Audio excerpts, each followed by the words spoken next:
সবাই ঐক্যবদ্ধ হয়ে নিজ নিজ দায়িত্ব সঠিকভাবে পালন করলেই দেশের অনেক সমস্যার সমাধান করা সম্ভব। তাই সবার আগে নিজেদের মন মানসিকতার পরিবর্তন চাইলেন নির্বাচন সংস্কার কমিশনের প্রধান বদিউল আলম মজুমদার। কৃষিবিদ ইনস্টিটিউটে জাতীয় সংলাপের বিকেলের অধিবেশনে রাজনীতিবিদ ও সরকারের প্রতিনিধিরাও জানালেন, কেবল কাগজে কলমে সংস্কার করলেই হবে না, নিজেদের মানসিকতার সংস্কারও প্রয়োজন। শফিকুল হকের report. Forum for Bangladesh studies আয়োজিত ঐক্য সংস্কার ও নির্বাচন শীর্ষক জাতীয় সংলাপের বিকেলের অধিবেশন ঐক্য কোন পথে। সংলাপে অংশ নেন রাজনীতিবিদ, সাংবাদিক, শিক্ষাবিদ সহ সমাজের গুরুত্বপূর্ণ ব্যক্তিরা। শেখ হাসিনা পালিয়ে গেলেও তার দোসররা এখনো সক্রিয়। ভিন্ন বাংলাদেশ শুধু কথায় নয়, কাজে করে দেখানোর আহ্বান জানান বক্তারা। আপনারা স্বপ্ন দেখিয়েছেন, আমরা আপনাদের ব্যাপারে আশাবাদী, কিন্তু আপনাদের করে দেখাতে হবে, বক্তৃতায় লাভ হবে না। রূপান্তরের বাংলাদেশের রাজনীতিকে নতুন করে ভাবতেই হবে। জনগণের আকাঙ্ক্ষিত বাংলাদেশকে আমরা ছুঁতে পারবো, অন্তত চেষ্টা তো করা যায়। আমাদের সরকারের কাছে আবার ভোটের জন্য কেন আমাদের 5ই অগস্টের মতো আবার আন্দোলন করা লাগবে?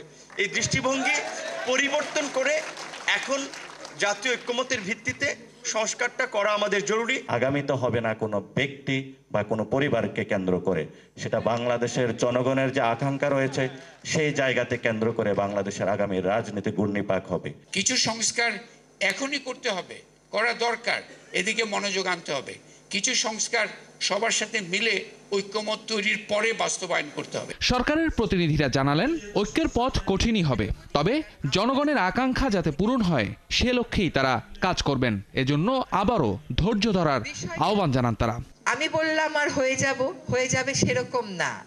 আমাদের সকলকে কতগুলো সংস্কারের প্রশ্নে জাতীয় ঐক্যমত গড়ে তুলতে হবে। সেই জাতীয় ঐক্যমত গড়ে তোলার ক্ষেত্রে যদি আমাদেরকে কিছুটা অবস্থানে ছাড়ও দিতে হয়, সেই ছাড় দেওয়ার প্রস্তুতিও আমাদেরকে রাখতে হবে।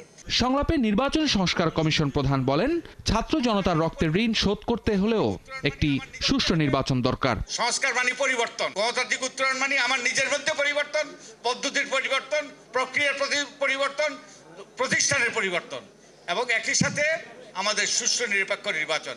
তো এটা কিন্তু আকাশ থেকে মেয়াফল হিসেবে পড়বে না। সংকট সমাধানে শুধু নেতৃত্বের পরিবর্তনই নয়, নিজেদের মানসিকতার সংস্কার জরুরি বলেও মনে করেন বক্তারা। আমরা যদি আমাদের করণীয় করি নাগরিক হিসাবে। শফিকুল হক, ৭১, ঢাকা। বন্ধ হবে, তা না হলে